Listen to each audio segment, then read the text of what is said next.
सूचना केवल हमारे विचार हैं, वित्तीय सलाह नहीं। निर्णय लेने से पहले खुद शोध करें। किसी भी लाभ या हानि के लिए हम उत्तरदायी नहीं हैं।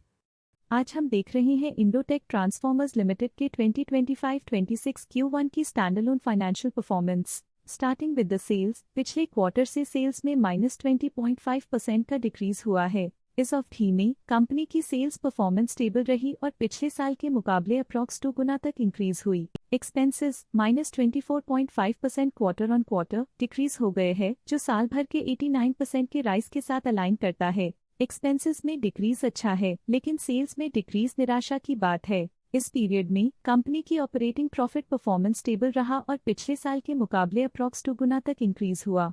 Quarter on quarter around 16% increase हुआ है। Operating profit margin (OPM) annual basis पे 4.5% से इंक्रीज हुआ है और पिछले क्वार्टर के कंपैरिजन में 4.5% से इंक्रीज हुआ है। एक्सेप्शनल आइटम्स को ऐड करके अदर इनकम पिछले क्वार्टर के कंपैरिजन में -50.5% गिर गई, बावजूद इसकी ईयरली ग्रोथ 56% हुई है। इंटरेस्ट एक्सपेंसेस पिछले क्वार्टर से -12% डाउन हुआ, लेकिन ईयर ओवर ईयर इंक्रीज 8.5% हुआ है। डिप्रिशिएशन कॉस्ट में क्वार्टरली -2% का डिक्लाइन देखने को मिला और ईयरली बेसिस पे 4% का इंक्रीज देखा गया। प्रॉफिट बिफोर टैक्स एनुअली लगभग 2 गुना बढ़ा, लेकिन प्रीसीडिंग क्वार्टर से 3% बढ़ा है। इस साल कंपनी ने 29% टैक्स पे किया और क्वार्टरली कंपनी ने 23.5% टैक्स पे किया है। नेट प्रॉफिट ने ईयर ऑन ईयर अप्रॉक्स 2 गुना की वृद्धि दिखाई, जो कंपनी के लिए स्ट्रॉन्ग परफॉर्मेंस रही। लेकिन लास्ट क्वार्टर से -8.5% का कंट्रैक्शन हुआ है। इस क्वार्टर के दौरान कंपनी का परफॉर्मेंस इतना अच्छा नहीं रहा।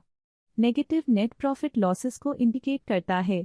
वहीं अगर एनुअल एनालिसिस की बात करें तो इस साल कंपनी का परफॉर्मेंस काफी अच्छा था। अर्निंग्स पर शेयर (EPS) में साल भर में अप्रॉक्स 3 गुना का इजाफा देखा गया, जो कंपनी की एक्सीलेंट परफॉर्मेंस को दिखाता है। लेकिन क्वार्टरली में 8.5% की गिरावट भी नजर आई। इस क्वार्टर में कंपनी का EPS इतना अच्छा नहीं रहा। नेगेटिव प्रॉफिट कमजोर एफिशिएंसी को दिखाता है। इंडोटेक ट्रांसफॉर्मर्स लिमिटेड के फाइनेंशियल स्नैपशॉट को रिव्यू करते हुए कुछ मुख्य ट्रेंड्स सामने आए हैं, जो कंपनी की परफॉर्मेंस पे रोशनी डालते हैं। जून 2022 से जून 2025 तक इंडोटेक ट्रांसफॉर्मर्स लिमिटेड की फाइनेंशियल जर्नी में सबसे पहले बात करते हैं सेल्स की। इस साल सेल्स में 41% की वृद्धि हुई है और पिछले 4 सालों में 122.5% की वृद्धि हुई है, जो एक निरंतर अपवर्ड ट्रेंड को दर्शाता है। पिछले 3 साल से सेल्स लगातार बढ़ती जा रही है, जो मार्केट एक्सपेंशन और कंज्यूमर डिमांड में वृद्धि को दर्शाता है। अब बात करते हैं एक्सपेंसेस की। इस साल एक्सपेंसेस 40% बढ़े हैं और 4 सालों में 110% का इजाफा हुआ है।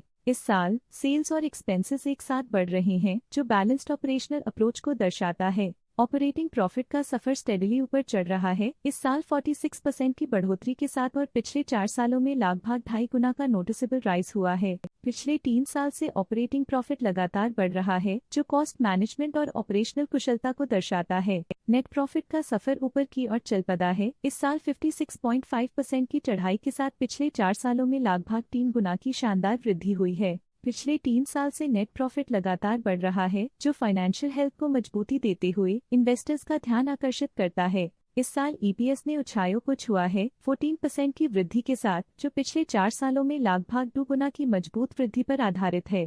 पिछले 3 साल से अर्निंग्स पर शेयर (EPS) में लगातार इजाफा हुआ है, जो प्रॉफिट ग्रोथ को मजबूती देते हुए शेयर होल्डर वैल्यू को बढ़ा रहा है। चलिए अब बात करते हैं शेयर होल्डिंग पैटर्न की। इंडोटेक ट्रांसफॉर्मर्स की शेयर होल्डिंग रिपोर्ट्स कुछ इस प्रकार की हैं, जो अननोन 2025 के तक चलता है। ये रिपोर्ट कंपनी के शेयर्स की डिटेल्ड जानकारी देता है, जिसमें promoters, promoter groups, foreign investors, public investors और सरकारी एंटिटीज शामिल हैं। पब्लिक द्वारा हेल्ड शेयर्स का परसेंटेज 24.09% से इंक्रीज होकर 2025 के में 24.44% तक का इंक्रीज से देखा गया। ये चेंजेस स्टेट है कि पब्लिक की इन्वेस्टमेंट कंपनी में क्वार्टर टू क्वार्टर इंक्रीज हुई है। जब कंपनी के शेयर्स का अधिकतम हिस्सा प्रमोटर्स, FII, DII या गवर्नमेंट के पास होता है, तब ये माना जाता है कि कंपनी मजबूत हाथों में है, जो स्थिरता और मजबूत समर्थन को दर्शाता है और इस मार्केट की स्थिरता बनी रहती है। डोमेस्टिक इंस्टीट्यूशनल इन्वेस्टर के शेयर होल्डिंग में थोड़ा डिक्रीज आया 2025 के से 2025 के में,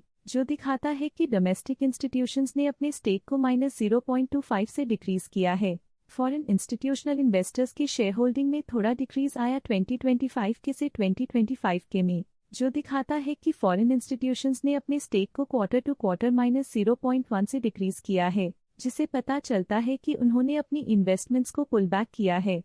ये था कंपनी का करंट शेयर होल्डिंग पैटर्न। आइए देखते हैं इस क्वार्टर के DII डील्स ने बाजार को किस तरह प्रभावित किया है। 23 मई 2025 को नियो एपेक्स वेंचर LLP ने 1.1 लाख शेयर्स खरीदे 2162.3 रुपीस पर यूनिट के हिसाब से, जिसका टोटल था 23.8 करोड़। 23 मई 2025 को नियो एपेक्स वेंचर LLP ने 1.1 लाख शेयर्स पोर्टफोलियो से हटा दिए 2164.75 रुपीस पर यूनिट के हिसाब से, जिसका टोटल था 23.8 करोड़। इस क्वार्टर के DII डील्स के विश्लेषण को समाप्त करते हुए हम उम्मीद करते हैं कि आपको ये जानकारियां नई इंसाइट्स प्रदान करती होंगी। आज के लिए फाइनेंशियल सेक्टर में इतना ही। देखने के लिए धन्यवाद। स्टॉक लेटेस्ट न्यूज अपडेट के लिए चैनल को सब्सक्राइब करें और वीडियो को लाइक एंड शेयर करें।